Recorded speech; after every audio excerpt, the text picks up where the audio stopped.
하나님의 말씀이죠. 사도행전 28장 11절에서 16절까지만 우리 같이 읽겠습니다. 석 달 뒤에 우리는 그 섬에서 겨울을 난 디오스고로라는 이름에 붙은 알렉산드리아 배를 타고 떠났다. 우리는 수라구사에 입항하여 사흘 동안 머물고 그곳을 떠나 빙 돌아서 레기온에 다다랐다. 그런데 하루가 지나자 남풍이 불어왔으므로 우리는 이틀 만에 보디올에 이르렀다. 우리는 거기서 신도들을 만나서 그들의 초청을 받고 이래 동안 함께 지냈다. 그런 다음에 드디어 우리는 로마로 갔다. 거기 신도들이 우리 소식을 듣고서 아피온 광장과 트레스 마을까지 우리를 맞으러 나왔다. 바울은 그들을 보고 하나님께 감사를 드리고 용기를 얻었다. 우리가 로마에 들어갔을 때에 바울은 그를 지키는 병사 한 사람과 함께 따로 지내도 된다는 허락을 받았다. 네, 정말 여기 오늘 말씀에 있는 것처럼 드디어 로마에 왔죠. 어떻게 잘 왔습니까? 여러분 느낌이 마음이 좀 어때요? 로마에 드디어 왔는데 이게 얼마 만인지 모르겠습니다. 정말 오랫동안 고대했던 바로 그 로마에 우리가 지금 왔습니다. 네, 바울의 마음은 어땠겠습니까? 그러죠? 그렇게 기다리고 고대하고 내가 죄수의 신분이 되더라도 꼭 가야만 했던 그 로마, 그 지금 로마의 땅을 밟은 거예요. 오늘 굉장하죠, 사실은. 네, 엄청난 그런 지금 순간입니다. 이것은. 그리고 이건 제가 볼 때는 역사적인 순간이기도 합니다. 사실 바울이 이 로마의 땅을 밟았다. 이것은 자, 그런 그 감동으로 오늘 말씀을 읽어야 되는데, 근데 오늘 말씀은 뭐 그렇게 보기에는 맨 이렇게 어디 이렇게 여정이죠. 가는 그런 것만 이렇게 설명을 했어요. 그래서 이게 그 석 달 뒤이니까 여기 지금 몰타섬, 그 원래 원어에는 멜리데라고 했죠. 그 멜리데의 뜻이 피난처라는 뜻이었습니다. 거기에서 석 달을 지냈습니다. 그죠? 겨울을 지낸 거죠. 그리고 나서 이제 그 같이 겨울을 거기서 보낸 그 알렉산드리아 배, 그 이름이 특이한 이름이에요. 디오스구로이라는 그 이름인데 이게 영어는 제민이에요. 쌍둥이. 이건 이제 그리스 로마 신화에 나오는 그걸 아는 분들은 요거 딱 하면은 알아들을 것 같은데 저는 잘 모르겠더라고요. 제가 잘 몰라서. 네. 그런데 어쨌든 그 제우스에게 쌍둥이가 있었다고 그래요. 근데 그 이 쌍둥이가 그 항해를 수호하는 그 신으로 그렇게 섬겨졌던 모양이에요. 고대 사람들에게. 그래서 배 그 앞쪽에 양쪽에 그 쌍둥이를 상징한 어떤 그런 형상을 이렇게 장식한 그런 배라는 겁니다. 네. 참 이런 얘기를 왜 이렇게 썼는지, 그래서 썼으니까 저도 이렇게 설명을 하는데 뭔가를 얘기하고 싶었던 걸까요? 어쩌면 사실 배에다가 뭘 써붙인다고 해서 유라굴로를 피할 수 있을까요? 전혀 그런 게 아닌 거죠. 그러니까 어쩌면 우리가 지금 앞에서 유라굴로 폭풍을 겪어왔잖아요. 그리고 그것을 우리는 이미 이제 넘어섰잖아요. 근데 디오스구로이가 수호를 해가지고 넘어왔습니까? 전혀 그 내용이 아니잖아요. 우리는 그걸 알고 있어요. 그래서 요 이름을 딱 읽을 때 앞에서 그 유라굴로를 정말 우리 주님의 능력으로, 주님의 인도하심으로 극복해온 우리로, 살아나온 우리로서는 참 이 이름이 이제 어떻습니까? 이걸 딱 읽었을 때 그래요. 뭐 옛날과는 전혀 다른 그런 느낌이겠죠. 이거를 경험해 온 사람들, 그러죠? 그러나 아직도 이 이름에 뭔가를 기대고 싶은 그런 사람들이 여전히 있죠, 세상은. 네, 그런데 이제 적어도 그 몰타섬 멜리데의 그 주님의 구조로 피난 온 그런 사람들에게는 이제 이 이름이 이제 그닥 자기의 인생에 의미가 이제 없게 돼버린 거예요. 그러니까 그럼에도 아직 세상은 이 이름이 배의 앞배를 장식하는 그런 세상이라는 거. 그러니까 이런 어떤 역설적인 어떤 그런 모습, 그러면서도 여러 가지 그 깊은 어떤 의미들을 이 이름이 우리에게 이제 던져주고 있는 겁니다. 네, 그렇습니다. 어쨌든 그런 배를 타고 전혀 우리를 수호할 수 없는 그런 이름이 붙은 배를 타고 그들이 이제 떠납니다. 어디를 향해서 이제 떠납니까? 네, 로마를 향해서 떠나죠.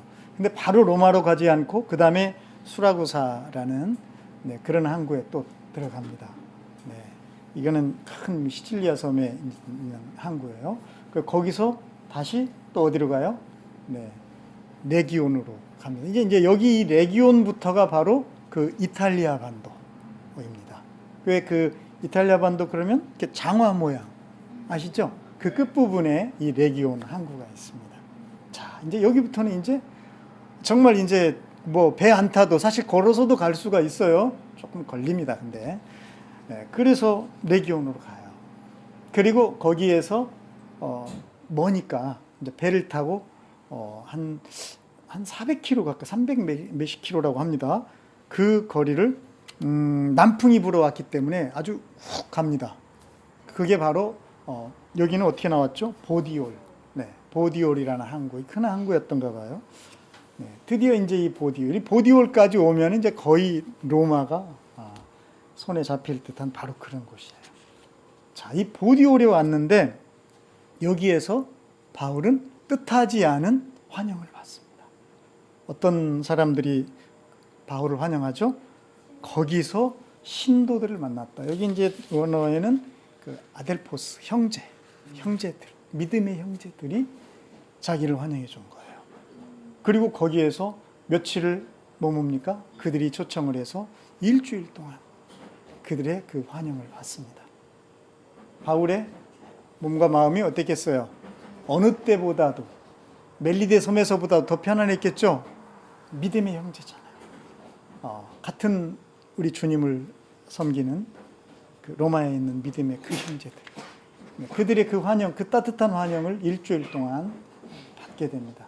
그리고 그 사이 아마 어떤 그 형제 중에서 누가 로마의 교회에다가 연락을 했는지 다음 어디입니까?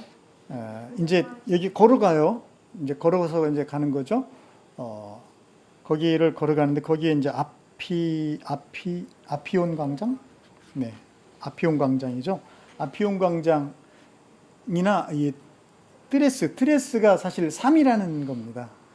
그래서 트레스 디아스 이제 그런 프로그램도 있는 거 알고 있는데, 네, 이 트레스 마을, 네, 여기 그 세계의 숙소 뭐 이런 의미인데요.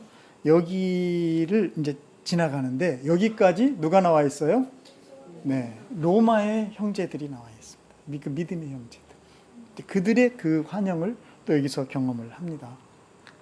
특히 여기서는 바울이 그들을 보고 어떻게 하죠? 하나님께 감사했다. 이렇게 돼 있어요. 그리고 한마디가 붙습니다. 용기를 얻었다.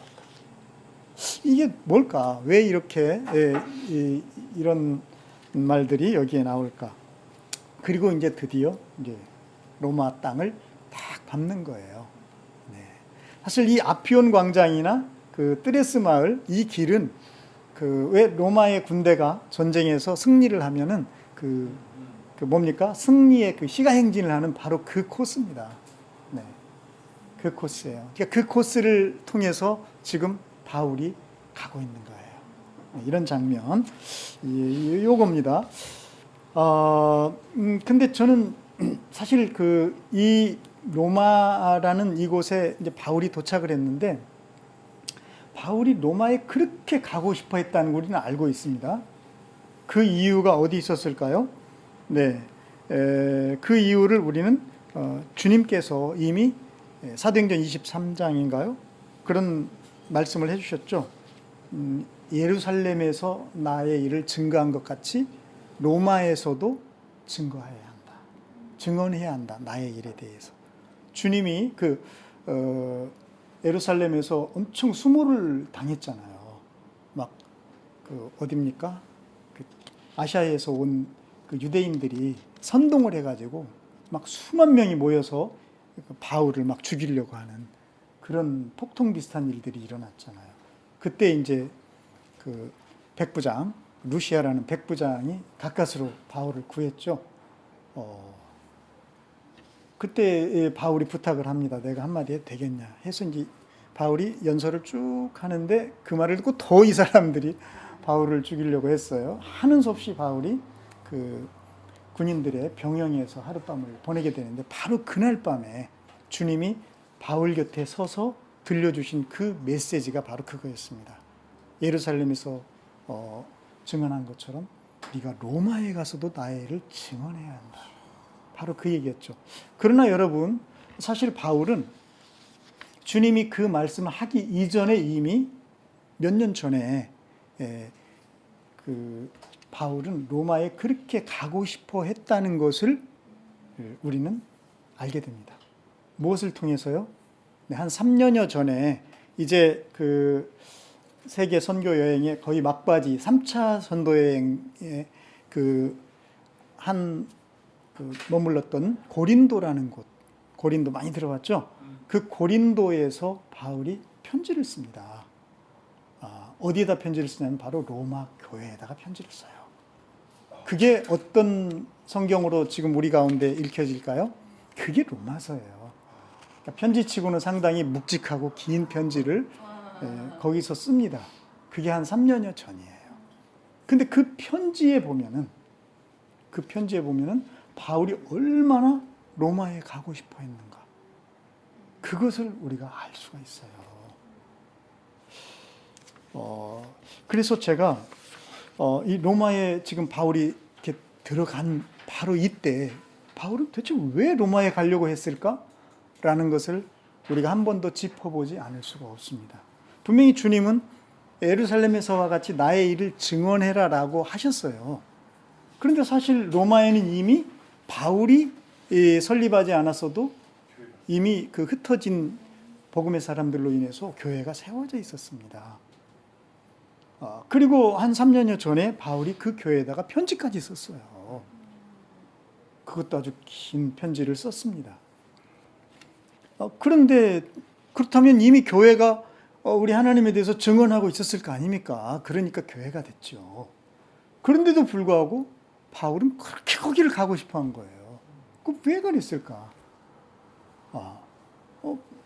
도대체 주님은 바울을 통해서 뭔가 더 특별한 뭔가를 증언을 하고 싶으셨던 것이고, 바울은 또 그 주님의 마음을 안고 그가 꼭 가서 뭔가를 특별하게 그들 가운데 사역을 해야 할 필요성이 있었다는 얘기 아니겠어요? 그런 거죠. 네. 그래서 오늘 그것을 우리가 생각을 해보려고 하는 겁니다. 그렇다면 3년 전 그 편지로 가봐야 되겠죠? 네. 근데 유감스럽게도 그 편지는 16장이나 됩니다. 오늘 그 편지를 여기서 다 살펴보려면 밤을 새고 싶은 분들은 남아주시기를 바랍니다. 자, 그러나 이제 그렇게 할 수 없으니까 이제 1장만 일단 우리가 보면서 그 중심으로 살펴볼 텐데, 1장 전체를 다 읽을 수도 없고요. 일단 여러분, 그 편지는 이렇게 시작된다는 것은 좀 여러분이 봤으면 좋겠어요. 그래서 제가 오늘 주보에다가 그 편지의 그 앞부분을 제가 가지고 왔죠. 거기를 이제 보시면서 함께 우리가 가봤으면 좋겠습니다. 그 편지는 어떻게 시작하는 걸로 되어 있습니까? 1절 한번 같이 읽어볼까요? 시작. 그리스도 예수의 종인 나 바울은 부르심을 받아 사도가 되었습니다. 나는 하나님의 복음을 전하기 위하여 따로 세우심을 받았습니다. 네, 바로 이 부분입니다. 근데 이렇게 이제 번역을 했으니까 망정이지, 원래 어순이 그렇게 돼 있어요. 바울, 그 다음에 둘로스, 그 다음에 예수 그리스도의. 그러니까 이걸 그대로 직역하면 어떻게 되냐면 바울이라는 뜻은 이거는 헬라어로 작다 그런 뜻이에요. 작은 자. 그 다음에 둘로스는 종이잖아요. 노예. 작은 자로서 노예. 그리고 예수 그리스도의. 이렇게 되는 겁니다. 그러니까 바울이 뭔가를 확 하고 이 편지 초두에 훅 하고 들어오는 이제 그런 느낌으로 이 편지가 시작되는 거예요. 그러니까 나는 바울인데 작은 자야. 근데 누구냐면 노예야. 내가 누구의 노예냐고? 예수 그리스도의 노예야. 이렇게 시작하는 겁니다. 여러분 그 당시는 이 노예 제도, 그 종의 계층이 존재했죠. 그래서 로마 시민이 한 100만에서 200만까지도 보던데 100만과 200만 엄청 차이 나는 거 아닌가요? 그러니까 학자들도 사실 어떨 때는 참 허망한 사람들이에요. 물론 고대 세계니까 2000년이 넘은 얘기이기 때문에 그 정확하게 알 수는 없겠죠. 이해는 합니다. 근데 어쨌든 그 중에 한 몇십 프로가 노예였다고 하잖아요. 그러니까 이 로마 사회는 노예가 기반이 된 그런 사회라고 할 정도였다고 하죠. 그래서 이 노예들이 정말 그 로마에서 활동하는 불임을 당하는 거죠. 왜냐하면 그 노예는 무슨 뭐 월급 받는 그런 것도 아니고 주인이 하라면 해야 되고 하지 말라면 말아야 되는 정말 아무것도 아니에요. 사람이 아니에요. 그냥 물건처럼 취급받는 그런 존재들. 그러니까 생일 선물로 이렇게 건강한 노예 한 마리 노예 하나 줄까? 뭐 이런 식으로 그런 존재예요. 정말 인간이라고 할 인간도 아니죠. 이런 존재. 그 똑같은 그 말, 그 둘로스라고 자기를 이 편지에서 소개하는 거예요. 로마에 있는 사람들에게. 그럼 로마에 있는 사람들은 둘로스 그러면 그 종이죠. 딱 알아듣잖아요. 근데 자기를 그렇게 지금 소개하고 있는 겁니다. 그리고 자기의 주인은 로마의 어떤 고관대작이 아니라 또는 황제가 아니라 예수 그리스도다라고 강조하고 있는 이 바울. 막 편지 초도부터 막 치고 들어오는 겁니다. 굉장히 돌발적이에요. 네, 그렇게 시작이 됩니다. 그런데 또 그 다음 말이 더 놀랍습니다. 뭐라고 합니까? 이렇게 나는 종인데 근데 부르심을 받았어. 뭘로? 사도로. 그러니까 이 종과 사도라는 이 표현이 확 대조가 되죠. 근데 사도라는 건 그거잖아요. 주인 대신에 보냄받은 사람이에요. 주인의 일을 위해서 보냄받은 사람. 그러니까 나는 종인데 그냥 종이 아니야. 주인을 대신해서 지금 여기 온 그런 사람인 거죠. 사도예요. 그러니까 가장 비참한 이 사회에서, 그 당시 사회에서 가장 비참한 그 종이라는 말과 그리고 영광스러운 이 사도라는 그 직분이 대비가 되는 겁니다. 한 사람을 통해서. 종과 사도가 이렇게 만나고 있어요. 그래서 더 이상 이 종은 이제 가장 비참하고 비천한 그런 말이 아닌 거야. 예수 그리스도에게 있어서는. 네, 지금 이런 굉장히 지금 도전적이고 아주 혼란스러워하게 만드는 것 같기도 합니다. 도대체 무슨 말을 하려고 바울은 이런 말을 하고 있는가? 기다릴 필요도 없어요. 바로 얘기가 나오죠. 나는 뭐를 위하여? 하나님의 복음을 위하여. 그 복음을 전하기 위하여 이렇게 나는 세워졌다는 것. 이것을 지금 얘기합니다. 그러니까 결국 바울이 하고 싶은 얘기는 뭡니까? 종이라는 얘기입니까? 아니면 사도라는 얘기입니까? 뭡니까? 하나님의 복음을 전하기 위한 하나님의 복음을 얘기하고 싶은 거죠. 그러니까 로마서는 이렇게 시작하는 거예요. 하나님의 복음을 말하고 싶은 그 편지라는 거. 이걸 이제 여러분이 얘기를 이제 알아들어야 되는 겁니다. 바울은 하나님의 복음을 얘기하고 싶구나. 하나님의 복음을 그렇게 얘기하고 싶구나. 이렇게 이제 우리가 알아듣는데 하나님의 복음 하니까 벌써 식상해하는 그런 마음들이 확 들려고 합니다. 복음이라는 단어를 우리는 너무나 많이 듣고 있어요. 그렇죠? 그래서 난 이미 복음을 알고 있고 나는 이미 복음을 받아들였어. 이렇게 우리들이 생각을 할 수 있을 것 같아요. 네, 여러분 그렇습니까? 근데 바울이 사실 여기 근데 우리만 그런 게 아니라 그 당시 사람들에게도 이 복음이라는 단어는 굉장히 낯익은 단어입니다. 왜냐하면 그 로마 사회에서 이 복음이라는 말을 어느 때 쓰냐면 황제가 태어났을 때, 네, 그때 그건 복음이에요. 로마 사회에서 그 왕이 또는 왕이 뭐 새롭게 즉위했을 때, 태어났을 때, 뭐 이럴 때 좌우지간 어쨌든 그게 복음입니다. 왜냐하면 그렇죠. 거기는 그가 통치자잖아요. 네, 그가 주의잖아요. 네.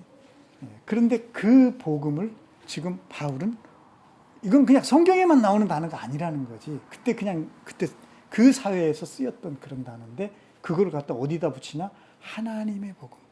하나님에게 지금 바울이 붙이고 있다는 거예요. 그래서 아마 로마 사람들, 하나님의 복음? 이렇게 하고 쏠깃했을 그럴 말인 거죠. 근데 우리는 이미 복음에 대해서 알고 있는 것 같아. 다 들었던 것 같아.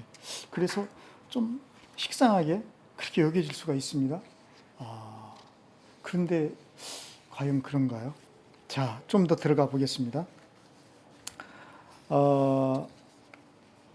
바울은 이제 여기 쭉 다 읽어보면 이 복음이 2절에서 4절에 의하면 이 복음이 무엇인가를 이제 설명을 쭉 하겠죠. 이 복음이 뭐냐? 뭐라고 합니까? 한마디로 그분의 아들이에요. 그게 복음이에요. 그분의 아들인데 그냥 아들이 아니고 그분이 바로 우리 주 예수 그리스도입니다. 그러니까 이것을 갖다가 이제 번역을 할 때 뭐 그분의 아들에 관한 거 이런 식으로 번역도 합니다. 근데 그것보다는 이게 더 좋은 번역인 것 같아요. 복음은 그분의 아들이시다. 그리고 그분이 바로 우리 주 예수 그리스도시다. 그러니까 그리스도라는 그분 자체가 예수 그리스도가 바로 복음 자체라는 거예요. 바울의 의도는 거기에 있었을 것 같다라는 생각이 듭니다. 네, 과연 그런가? 이제 한번 가보겠습니다. 자, 그래서 어쨌든 이렇게 복음이라는 그 하나님의 복음을 편지의 초도부터 확 이렇게 부각을 시켜놓고 그다음 이제 이야기를 쭉 해나갑니다. 근데 그 이야기의 중심에 뭐가 있냐면 내가 로마에 꼭 가고 싶다. 왜냐하면 한 3가지 정도, 제가 이제 보니까 한 3가지 정도로 뽑아낼 수 있을 것 같아요. 그 이유 때문입니다. 그래서 왜 우리가 지금 이제 로마에 가고 싶은 바울의 그 이유를 얘기를 해야 되냐면 지금 바울이 어디에 왔어요? 로마에 왔잖아요. 그런데 바울은 이미 3년여 전부터 로마에 내가 꼭 가야 될 이유가 있다는 것을 얘기한 거예요. 네, 그런데 그 이야기를 적은 편지의 초두에 하나님의 복음이라고 확 때려놨잖아요. 네, 그래 놓고 내가 로마에 가야 될 이유 3가지를 이제 우리가 얘기를 바울이 우리에게 들려주는 겁니다. 물론 바울은 첫째, 둘째, 셋째 이렇게 말하지 않았어요. 이제 제가 볼 때 이제 그렇다는 거죠. 자, 그러면 네, 11절 한번 여러분 찾아서 11절을 한번 읽어봅시다. 같이 시작. 내가 여러분을 간절히 보고 싶어하는 것은 여러분에게 신령한 은사를 좀 나눠주어 여러분을 굳세게 하려고 하는 겁니다. 3년 전 써보냈던 그 편지, 지금 이 로마서가 우리도 지금 가지고 있는데 그때 그 성도들 이 로마서 편지 왔네 하고 읽고 아유 좋은 말이다 하고 이렇게 확 튀어버렸을까요? 그러지 않았을 거 아니에요. 그죠? 아마 그 편지는 굉장히 중요하게 이들의 마음에 새겨졌겠죠. 그리고 그 형제들이 지금 어디까지 마중을 나온 겁니까? 네, 아피온 광장까지 나온 겁니다. 아피온 광장까지. 그러니까 그 편지의 기록자인 바로 그 사람, 이 형제들 입장에서는 지금 온 거잖아요. 그 형제들 입장에서 굉장히 가슴 떨리는 순간이겠죠. 그죠? 그리고 바울이야말로 더더욱 그렇죠. 이제 정말 오고 싶었던, 와야 될 이유가 있었던 바로 그곳에 왔어요. 근데 그 첫 번째 이유가 뭐냐? 여러분을 어떻게 하고 싶다? 굳세게 하고 싶다는 겁니다. 굳세게. 자, 내가 여러분을 간절히 보고 싶어 하는 것은 여러분에게 신령한 은사를 좀 나누어 주어 여러분을 굳세게 하려는 것입니다. 이미 사실 여기 로마 사람들은요, 바울이 편지 쓸 때만 해도 믿음이 그들의 믿음에 대한 소문이 온 세상에 퍼지고 있다라고 바울이 듣고 있어서 그것을 너무나 기쁘게 생각하고 있었어요. 그러니까 온 세상에 퍼질 만한 그런 믿음을 가지고 있는 그 형제들에게 또 믿음을 굳세게 해줘야 된다라고 지금 바울은 말하고 있는 거예요. 어때요, 여러분? 이게 뭔 말일까? 이렇게 생각을 하겠죠? 그건 여러분이 믿음을 너무나 단순하게 생각하기 때문에 그런 겁니다. 네. 로마 교회가 정말 믿음이 온 세상에 소문날 정도로 참 그렇게 그 훌륭한 믿음을 갖고 있는 건 사실인 것 같습니다. 그렇지만 로마는 어떤 곳입니까? 로마는 그 당시로서는 세상의 중심이고 심장이라고 할 수 있는 곳이잖아요. 모든 그 문화의 중심, 그죠? 철학, 지식, 지혜, 이런 것들의 중심이잖아요. 그리고 권력의 심장부. 이런 곳에서 바울이 볼 때 그곳에 그 믿음의 형제들에게 정말 제일 먼저 필요한 것은 그들의 믿음이 굳세어지는 것이다 라는 거였다는 거예요. 여러분, 이제 세상의 중심은 이제 따로 어디가 없는 것 같아요, 요즘은. 그죠? 이제 완전 세계가 거의 하루 문화권이라고 할 정도로 달라져 버렸잖아요. 그리고 어느 곳에서도 세계의 소식들을 들을 수가 있고 또 교통할 수 있는 그런 세상이 됐습니다. 그래서 이제 어디나 다 로마야 보니까 요즘에는. 여러분, 이런 시대에 믿음을 가진 사람들에게 정말 필요한 게 뭘까요? 굳세어져야 된다는 겁니다. 이건 굉장히 나는 이렇게 뒤통수를 이렇게 얻어맞는 그런 느낌이 들어요. 믿음이 굳세야 된다는 거예요.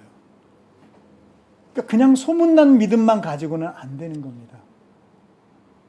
외적으로 아무리 소문나도 그가 내적으로 굳센 믿음이 아닌 거는 세상 앞에 온전히 설 수가 없는 거라는 거.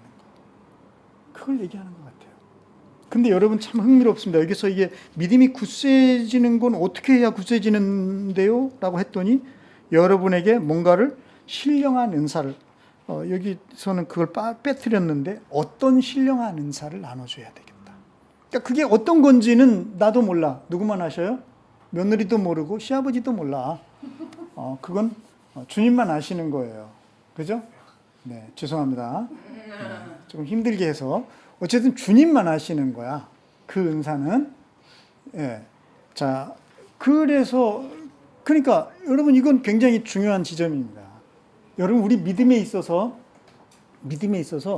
오직 주님께서 역사하셔야 될 어떤 영역이 있다는 것을 우리가 인정을 해야 되는 거예요.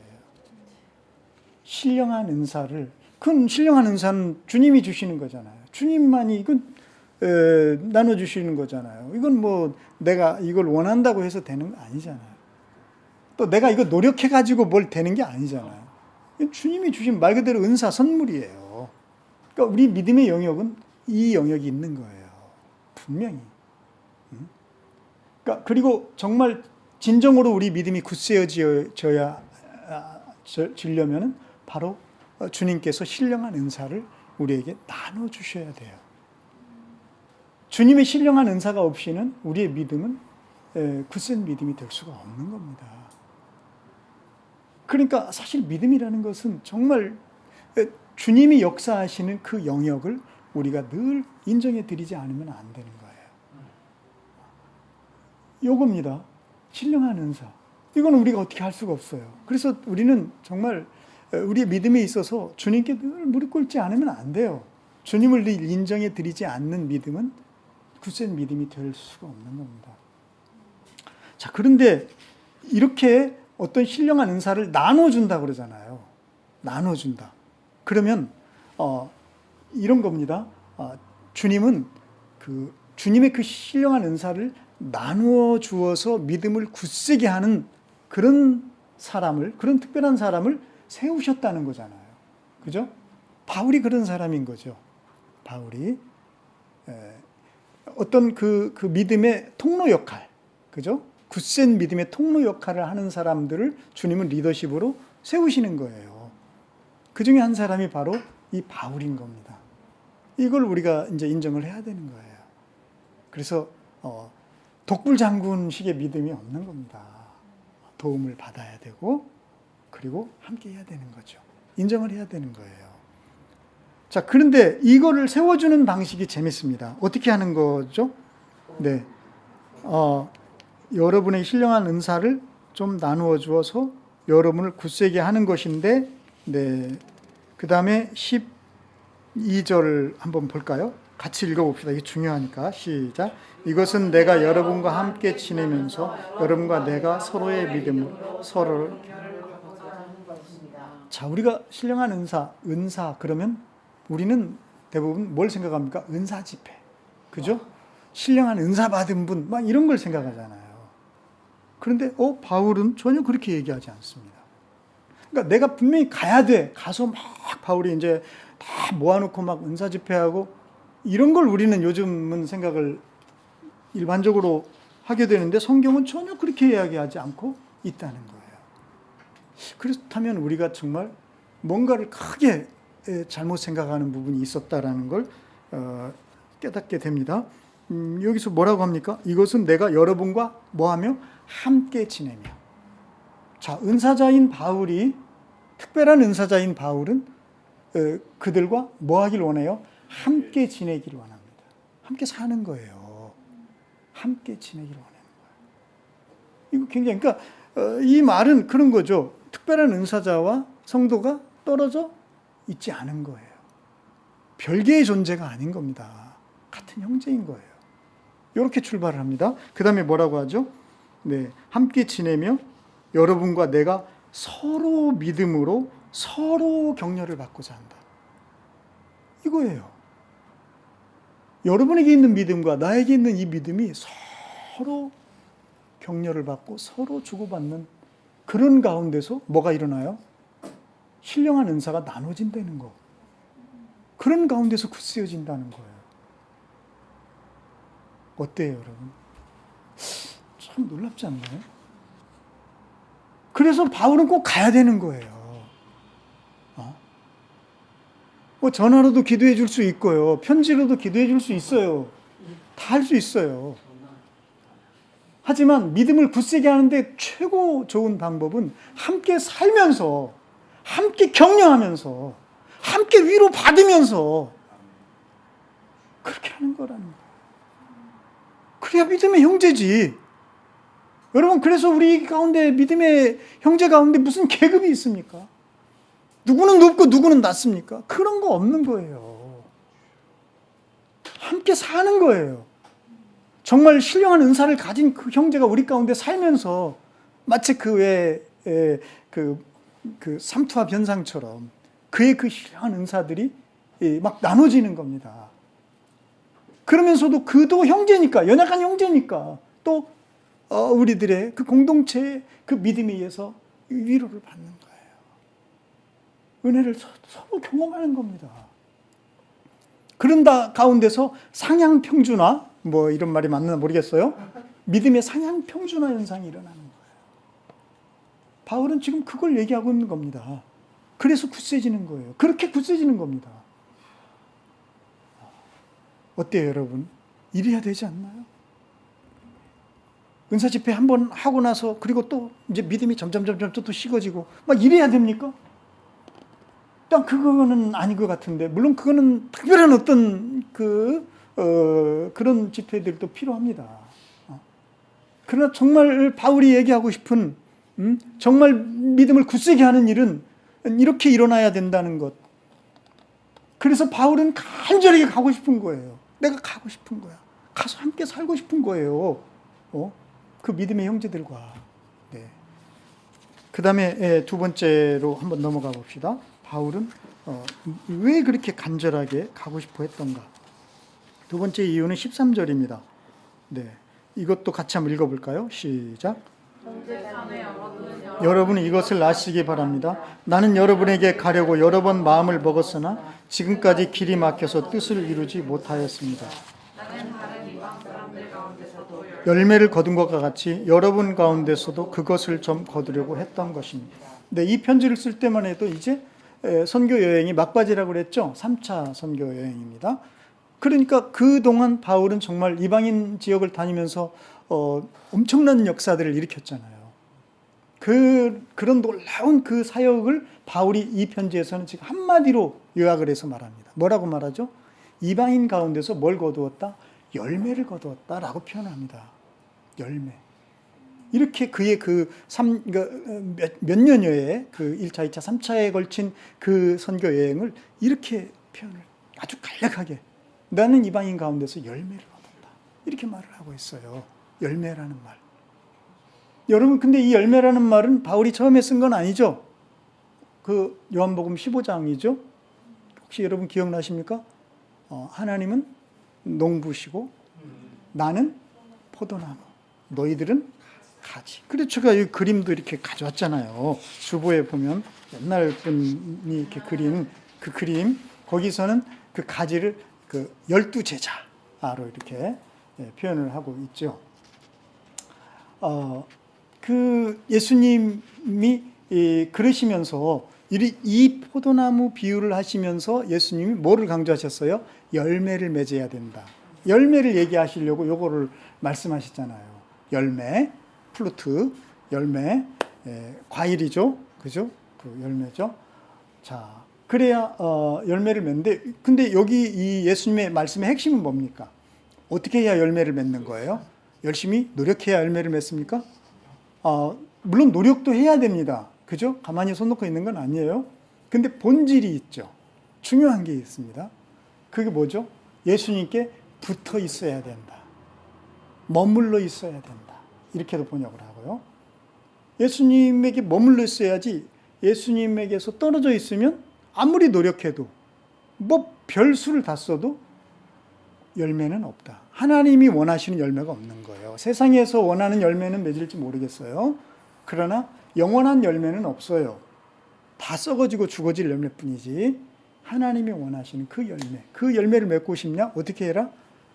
나에게 머물러 있어야만 된다. 요거를 강조하십니다. 근데 재밌는 건요. 이 열매 이야기 중간에 놀라운 계명을 주십니다. 12절. 내 계명은 이것이다. 내가 너희를 사랑한 것과 같이 너희도 서로 사랑하여라. 그리고 이 열매 이야기의 마지막 끝에 17절. 내가 너희에게 명하는 것은 이것이다. 너희는 서로 사랑하여라. 그럼 이 열매 이야기에서 주님은 뭘 말씀하시는 겁니까? 결국 사랑해라. 요 얘기잖아요. 그러니까 열매에서 우리가 반드시 기억해야 될 것, 그것은 곧 사랑이었구나. 이걸 알게 하시는 겁니다. 이게 아직 그런데 감이 잘 안 와요. 그죠? 감이. 그러면 여러분, 사실 인류가 최초에 타락을 했던 게 뭐죠? 뭘 먹었죠? 선악과. 과가 뭡니까? 열매잖아요. 그죠? 그러니까 열매를 잘못 먹어서 인류는 타락하고 영원한 죽음 가운데 들어간 거예요. 그러니까 선악과는 결과적으로는 생명의 열매입니까? 죽음의 열매입니까? 죽음의 열매를 따먹은 거죠. 바로 그 옆에 생명나무와 그 열매가 있었는데, 그죠? 자, 그래서 그 일을 해결하시기 위해서 예수님께서 어떻게 하셨어요? 대신 죽으셔야 했습니다. 그리고 이제 인류가 예수님을 믿음으로 이제 제대로 된 열매를 따먹게 하시려고 한 거죠. 그게 바로 생명의 열매, 예수 그리스도시잖아요. 이게 복음이잖아요. 그래서 복음은 생명의 열매인 거예요. 이렇게 되는 겁니다. 자, 그런데 우리 주님께서 분명히 뭐라고? 내가 너희를 사랑한 것 같이 사랑하라 하잖아요. 그러니까 사랑하라는 건 열매를 맺으라는 거예요. 그죠? 사랑은 열매인 겁니다. 사랑만한 열매가 없어요. 그런데 내가 너희를 사랑한 것 같이 사랑하는 거예요. 이게 뭔 말일까요? 요한복음 3장 16절. 하나님이 세상을 어떻게 사랑해? 이처럼 사랑하사. 독생자를 주셨어요. 그겁니다. 여러분, 주님 자신의 목숨을 내어주신 것은 사랑 때문이었다는 거예요. 사랑. 그게 주님을 우리를 사랑하신 것 같이 해요. 내가 너희를 사랑한 것 같이. 주님은 자기 스스로 우리를 위해서 사랑의 열매가 되신 겁니다. 그래서 예수님은 우리를 사랑하셔서 우리를 대신해서 죽으시고 우리에게 생명의 열매로 오신 겁니다. 부활하심으로. 그러므로 우리가 예수 그리스도를 믿는다는 것은 이제 죽음의 열매가 아니라 뭐를 먹는 겁니까? 생명의 열매를 따먹는 거예요. 우리는 다 예수 그리스도를 믿음으로 생명의 열매를 먹은 사람들입니다. 그러면 생명의 열매를 먹었으면 이제 우리는 뭐가 돼야 됩니까? 생명이 되어줘야 되잖아요. 또한 우리 역시 열매가 되어야 되잖아요. 우리를 먹고 생명을 얻게 해야 되는 거 아니에요. 그래 열매가 되는 거잖아요. 열매가 있는 삶이란 다른 것이 아니라 내가 너희를 사랑한 것처럼 너희도 어떻게 하는 거다? 사랑하는 것이라는 거예요. 그래서 서로 사랑하는 것이야말로 너희가 열매를 맺는 일인 겁니다. 이게 이제 좀 이해가 됩니까? 그래서 사실 어렵습니다. 이 이야기. 그렇죠? 근데 최초의 인류가 잘못된 열매를 먹은 것부터 생각을 해보시면 됩니다. 그리고 예수님은 생명의 열매로, 생명의 과일로 우리에게 오신 거예요. 그냥 오신 게 아니라 우리가 잘못했던, 인류가 잘못했던 바로 그 죽음의 열매를 따먹은 그 일을 예수님이 해결하시고 그리고 우리에게 이제 제대로 된 열매를 먹으라고 예수님이 우리에게 오신 겁니다. 네, 그렇습니다. 이제 이 열매가 이제 그렇게 정리가 됩니다. 그죠? 자, 그렇다면 오늘 바울이 내가 이방인에게서 열매를 거둔 것처럼 여러분에게서도 뭐를 거두고 싶다? 열매를 거두고 싶다. 그랬어요. 네. 그러니까 아직 로마의 교회에는 정말 예수님이 우리를 사랑하신 것과 같이 서로 사랑하고 그리고 이제 그 예수님의 사랑을 흘려보내는 그런 그 열매 있는 신앙생활. 이제 이게 필요한 거죠. 그죠? 이게 엄청나게 요구가 되는 거죠.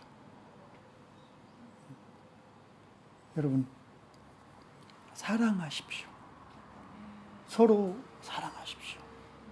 그러면 사람들이 너희가 내 제자인 줄 안다고 그랬어요. 열매가 막 맺어지는 거니까요. 그럴 때 세상 사람들이 그 열매를 사모하게 되겠죠. 그렇죠?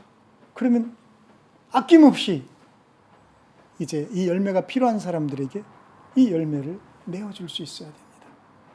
우리가 내어줄 수 있는 사랑이 없는데 우리가 서로 열매를 맺지 못한다면 우리는 세상에서 무엇을 할 수가 있겠어요? 어떤 열매를 우리가 그들에게 줄 수가 있겠어요? 안 되는 거예요. 바울은 이제 로마 교회가 정말 열매가 필요하다. 열매를 내야 된다는 것을 아주 절실하게 그렇게 생각을 하고 있었던 것 같습니다. 마지막으로 가볼까요? 네. 네, 마지막은 이제 세 번째, 거기서 이제 오늘 우리 설교 제목 제가 얘기를 안 했나요? 오늘 설교 제목 나의 간절한 소원. 네, 거기 15절 같이 한번 읽어볼까요? 시작. 그러므로 나의 간절한 소원은 로마에 있는 여러분에게도 복음을 전하는 일입니다. 네.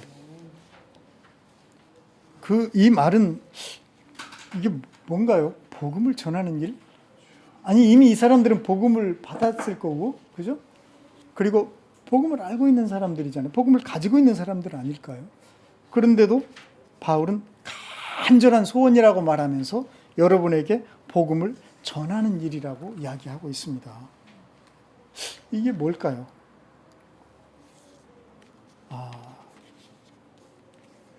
사실 우리는 복음을 가진 사람들입니다. 그리고 아까 우리는 이 복음에 대한 이야기, 설명을 처음에 로마서 처음에 하고 있는 걸 얘기를 나눴어요. 그런데 바울은 또 그 로마 사람들에게 간절하게 복음을 전하기 위해서 내가 꼭 가야 된다고 합니다. 이게 뭘까? 한번 여러분 우리의 삶에서 이 말을 한번 생각을 해볼까요? 사실 우리들의 삶의 현장에서 복음과 우리의 삶이 어떤가요? 복음이 우리의 삶에서 좀 낯선 취급을 받은 때가 없지는 않은가요? 도대체 복음을 우리가 어떻게 받아들였고 어떻게 이해하고 있기에 이렇게 복음이 우리의 삶의 현장에서 괴리감 있게 여겨지고 낯선 그런 말로 낯설게 취급을 당하는 걸까요? 우리는 복음을 제대로 받은 걸까요? 제대로 지금 복음을 알고 있는 걸까? 여기서 우리가 잠시 생각해 보지 않을 수가 없습니다. 도대체 복음이란 무엇인가 다시 묻지 않을 수가 없어요. 이미 복음을 받고 교회가 형성이 돼서 신앙의 생활을 하고 있는 로마 사람들에게 바울은 내가 간절히 소원합니다. 여러분이 가서 복음을 전하고 싶다라고 말하고 있다. 이거 뭡니까? 네. 혹시 복음의 껍데기만 붙잡고 살고 있는 우리들의 모습은 아닐까? 나는 과연 정말 진짜 복음으로 살고 있을까? 이런 거 한번 생각을 해봐야 되지 않을까요? 아까도 얘기했지만 로마서는 하나님의 복음으로 시작을 합니다. 그리고 그 하나님의 복음은 그 아들을 두고 하는 말이라고 했어요. 그래서 복음은 아들에 관한 것이라고 자꾸 거기에다가 뭔가를 섞지 말고 그냥 그대로 이해하면 됩니다. 복음은 그 아들이에요. 그리고 그분은 우리 주 예수 그리스도가 복음입니다. 그러면 여기서 이제 사실 복음에 대해서 이제 놀라운 생각이 됩니다. 복음은 그분 아들에 대한 어떤 설명이 복음이 아니라 그분이 행한 어떤 일이 복음이 아니라 그분이 자신이 복음이다 라고 한다면 어떻게 됩니까? 복음은 살아있습니까? 죽어있습니까? 그 복음은 살아있는 거예요. 지금도 생생하게 움직이고 운동하고 능력이 있는 것이 복음입니다. 이래야 맞는 거잖아요. 왜냐하면 하나님의 아들은 지금도 살아서 다스리고 계시잖아요. 복음은 그런 거예요. 복음은.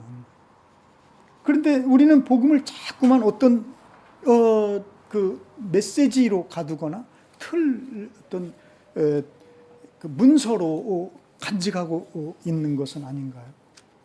그래서 어떤 틀로만 이해하고 있는 건 아닌가요? 그러나 복음은 그러지 않습니다. 여기 이제 사실 우리 성경이 이 번역이 이게 조금 어렵게 번역이 됐어요. 사실은 여기 복음에 대한 그 설명에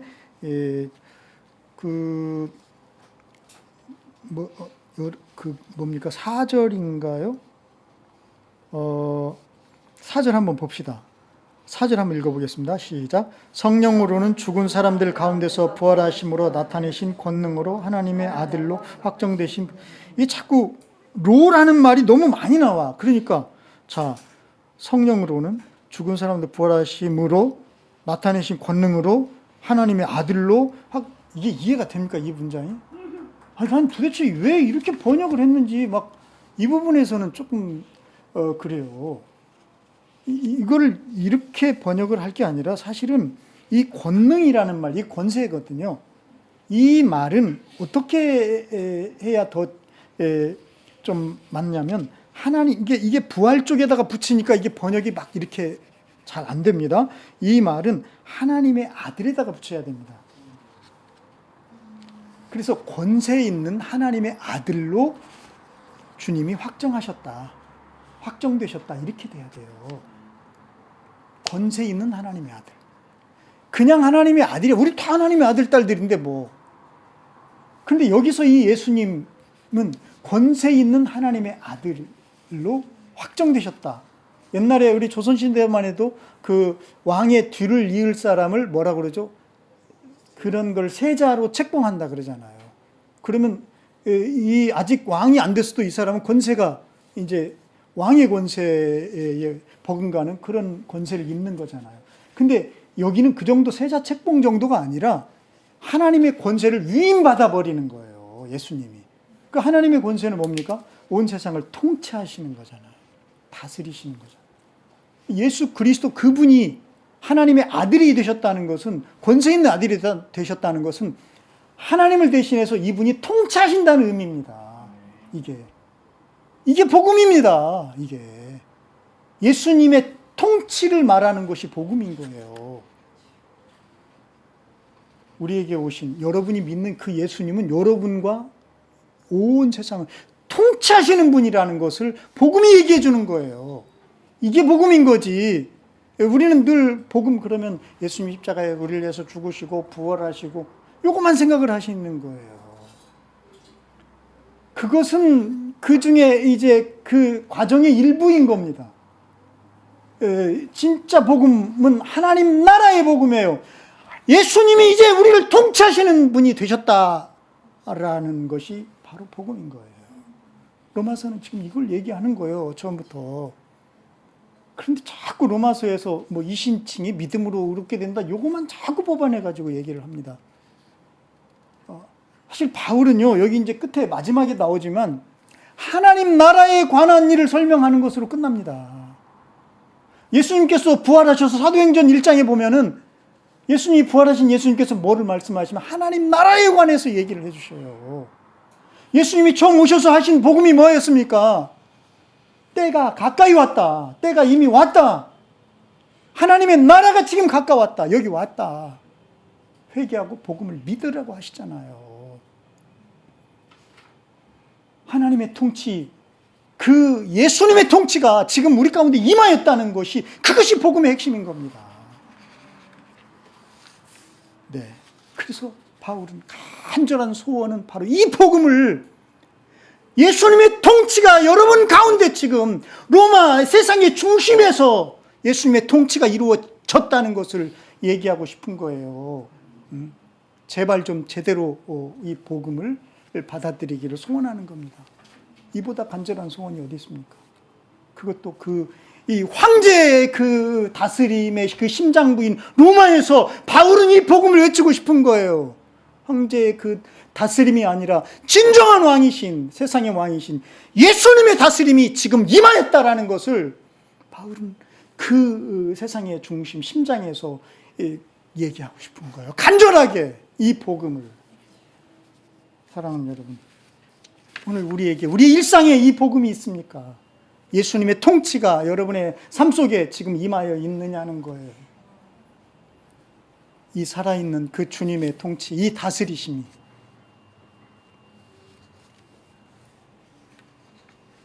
기도하겠습니다. 살아계신 주님,